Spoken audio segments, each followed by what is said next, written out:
Hey guys, welcome back to the Mountain Nights. My name is Shahid. Often you would have come across people making use of training masks for the purpose of training themselves for mountaineering, that is high altitude.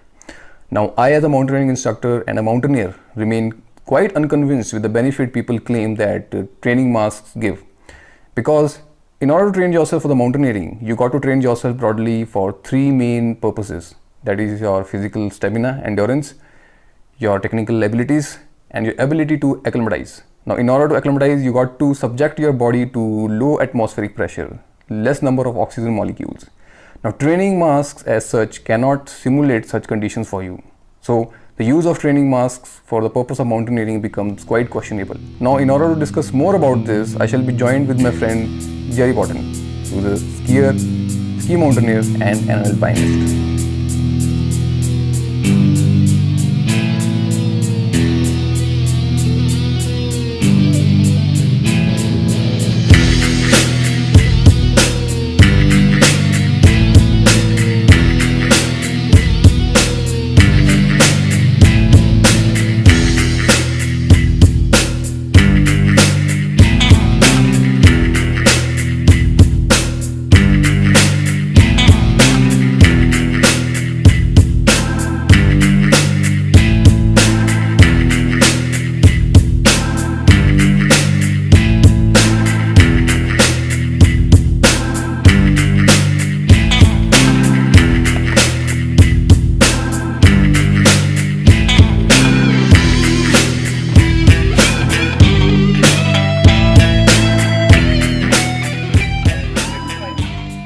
Hi Jerry, welcome back to the Mountain Nights.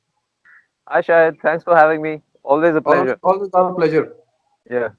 So Jerry, you must be aware of training masks. A lot of people have been using masks while training themselves, while going to the gym, maybe training themselves for running purposes. Uh-huh. And many people have been training themselves for high altitude for the purpose of mountaineering while using training masks.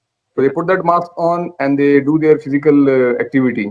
So what do you think about this particular way of training? How helpful it is, and what are the pros and cons in your understanding of using this training masks? Because as far as my understanding is concerned, the simple logic is when you put that mask on, when you're in the sea level, Yeah. that is in the low altitude, the amount of air that is present inside your mask will have the same amount of oxygen molecule which are present in that altitude. Whereas in the high altitude, the situation is different. The same amount of air present inside your mask inside the low altitude will have less amount of oxygen molecules at high altitude. Now that makes a difference. So the idea, the whole point of training is to get acclimatized in that high altitude where the oxygen molecule will be less. But in the low altitude, irrespective of using that mask, the oxygen molecules are not changing. In fact, the oxygen molecules will be more in the low altitude, whether you put that mask on or you don't put that mask. The only thing that will happen by putting that mask on your face is it will restrict the flow of air in and out your body, right? Mhm. So this is what I understand, and according to me, it is not very beneficial. The Uh-huh. only way to train yourself for high altitude is to be at high altitude frequently. Even if the individual is not living at hills, high hills, Mhm. he must be exposing his body to that altitude where the oxygen level is less, right? Yeah. So I would like you to add upon this. Please proceed ahead. Yeah.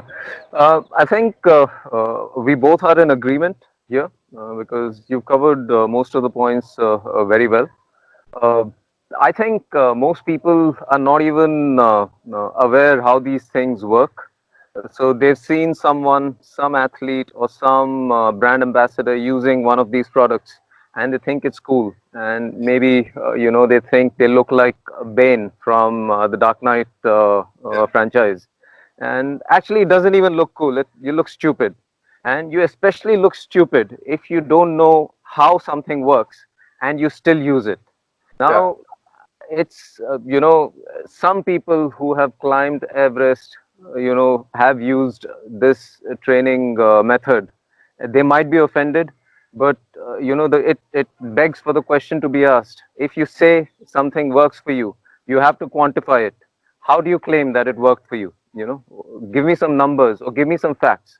The fact of the matter is, according to my understanding and according to how we understand medical science, based on that evidence, on that information, I don't see how this works. Now, we are not doctors, so I'll try to keep it as simple as possible and try to explain this in broad terms. So, what's the difference between sea level and altitude? It's the one is obviously the number of oxygen molecules. The percentage of oxygen in a given volume of air is the same, 21%, 21%.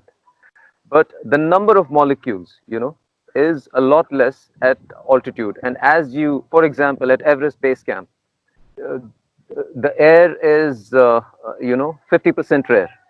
So it's the partial pressure of oxygen reduces by 50%. So one thing is number of molecules. Second thing is the partial pressure.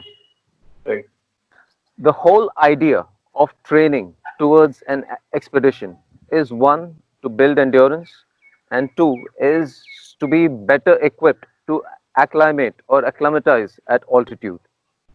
Now, when you're actually living at altitude, what happens is that there is something known as a process known as erythropoiesis. Uh, what this does is your kidneys and your liver, to an extent, it synthesizes a hormone called erythropoietin. And this erythropoietin is basically stimulating your body produce more red blood cells. Red blood cells are these carriers of oxygen from lungs to different parts of the body. Right. Right. An altitude mask is simply not equipped to do this. This happens internally by spending time at altitude. It's like a body's fighting mechanism. It is sensing that, there is a risk to my internal organs. I'm not getting enough oxygen. The different organs are not getting enough oxygen. So I have to synthesize this hormone. It is as simple as that. And this does not happen by spending 2 hours in the gym on a treadmill, running with the stupid altitude mask on. And it just doesn't work. It is not, enabling you to get acclimatized at altitude.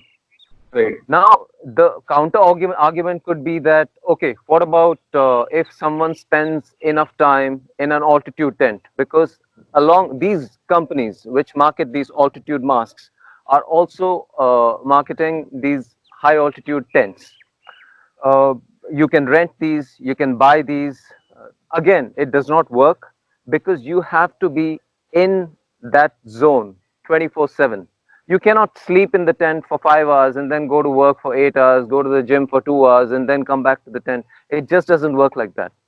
So, based on these facts, I don't think it works, and there's no point arguing about it because it's sometimes it's very hard to convince people. But based on how your physiology, how your body works, and how things work in general, in Right. order to be able to successfully climb a very high mountain, a 6, 7, 8,000 meter mountain, you have to acclimatize. And there is no shortcut for acclimatization. You have to spend time at altitude. So that's my understanding. Yeah. Ultimately, you have to be in condition where the oxygen molecules, I specify the term oxygen molecules, are less. Mhm. Because Yeah, in the low altitude, even with the mask on, the unit volume of air will have the amount of oxygen molecules that are present around you. So it's making no see, difference. exactly. The this mechanism that I told you about, the erythropoiesis, it only gets activated when your system detects that the blood oxygen tension is Is lower than usual. reducing. Yeah. So as you're climbing, your blood oxygen tension goes lower.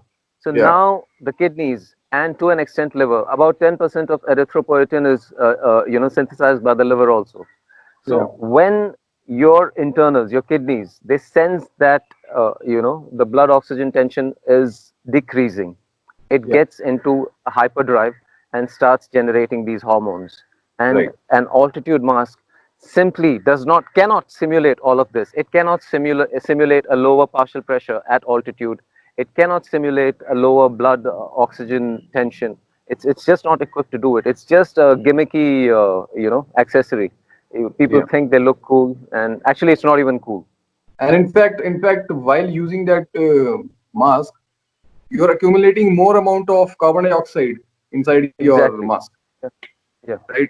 So apart from being hypoxic, which itself is toxic enough, you are restricting the expulsion of carbon dioxide. So one, reduced oxygen. Two, you're breathing back poison. I'm not sure how it benefits you. Maybe if these people who claim it helped them, maybe if they trained without the mask, maybe they could have performed better during that expedition. Maybe That's instead true. of 60 days, they could have climbed it in 45 days. Yeah, It's who knows. that's true. All right, Jerry, that clears a lot of things for our viewers. I'm quite hopeful. And Yeah. we'll be back with more such videos and we'll be talking about more such activities happening around. Yeah. See you next Always a time. Till pleasure. then, take care. Thank you. Yeah. Thanks, Shahid. Thanks for having me. Alright guys, I hope you got something to understand from this video, and it clarifies your understanding about the use of training mask for high altitude. If you like such videos, please like, share and subscribe. We will be back with more such videos. Till then, take care. Jai Hind.